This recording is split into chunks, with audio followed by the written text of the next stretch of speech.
ra'iisul wasaaraha Soomaaliya Maxamed Xuseen Roble ayaa magacaabay guddi farsamo oo ka kooban xafiiska madaxweynaha, xafiiska ra'iisul wasaaraha iyo dowlad goboleedyada iyo gobolka Banaadir. Guddigan farsamo oo gogol xaar u ah shirka wada tashiga qaran oo isugu imaanayaan kaasoo lagu dhameystirayo wada hadaladii arrimaha doorashooyinka kaasoo u dhaxeeya dowladda Soomaaliya iyo dowlad goboleedyada xubnaha ka ah dowladda federaalka iyo maamulka gobolka Banaadir. 14 xubnood oo ra'iisul wasaaraha Soomaaliya uu saxiixay ayaa dhamaantood waxay ka yimaadeen dowlad goboleedyada gobolka Banaadir iyo labada xafiis ee ra'iisul wasaaraha iyo tan madaxweynaha sida uu sharaxayo afayeenka xukuumadda Soomaaliya Maxamed Ibraahim Maclimu. ujeedo magacaabidda xubnaha guddiga farsamo ee ka shaqeynaya qabanqaabada shirka golaha wada tashiga qaran.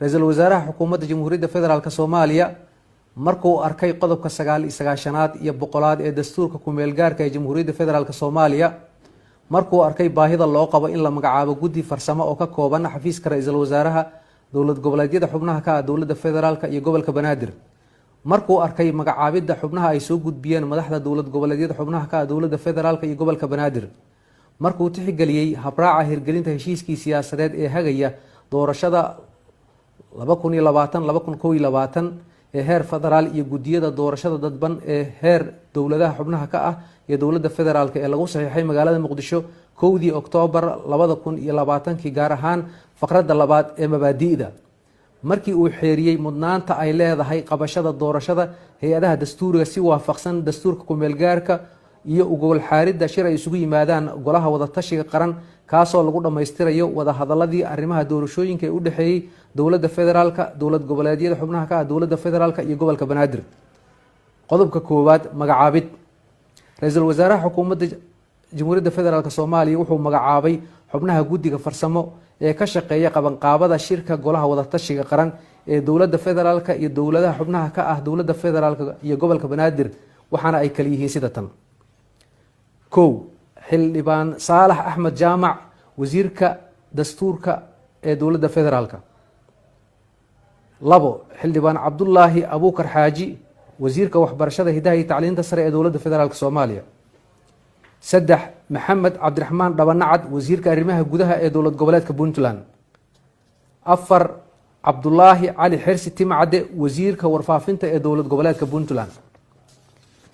5 Xirsi Jaamac Gaani, wasiiru dowlaha madaxtooyada dowlad goboleedka Jubbaland.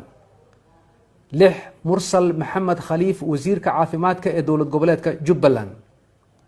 7 Cabdi Maxamed Jaamac Waayeel, wasiirka arrimaha gudaha ee dowlad goboleedka Galmudug. 8 Aadan Cusmaan Xuseen Qoryooley, wasiirka boostada iyo isgaarsiinta ee dowlad goboleedka Galmudug. 9 Axmed Madoobe Nuunow, wasiirka qorsheynta ee dowlad goboleedka Koonfur Galbeed Soomaaliya.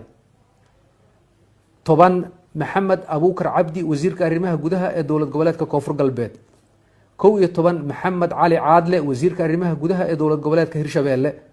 12 Caasha Khaliif Maxamed, wasiirka haweenka iyo xuquuqul insaanka ee dowlad goboleedka Hirshabeelle. 13 Basma Caamir Axmed, gudoomiye ku-xigeenka arrimaha bulshada ee gobolka Banaadir. 14 Xiirey Axmed Rooble, xogayaha gobolka Banaadir. qodobka labaad dhaqangalka magacaabidda. magacaabidani waxay ku dhaqangalaysaa isla marka uu saxiixo ra'iisul wasaaruhu, waana uu saxiixay waxaana lagu soo saarayaa faafinta rasmiga ee dowladda. wabillahi tawfiiq.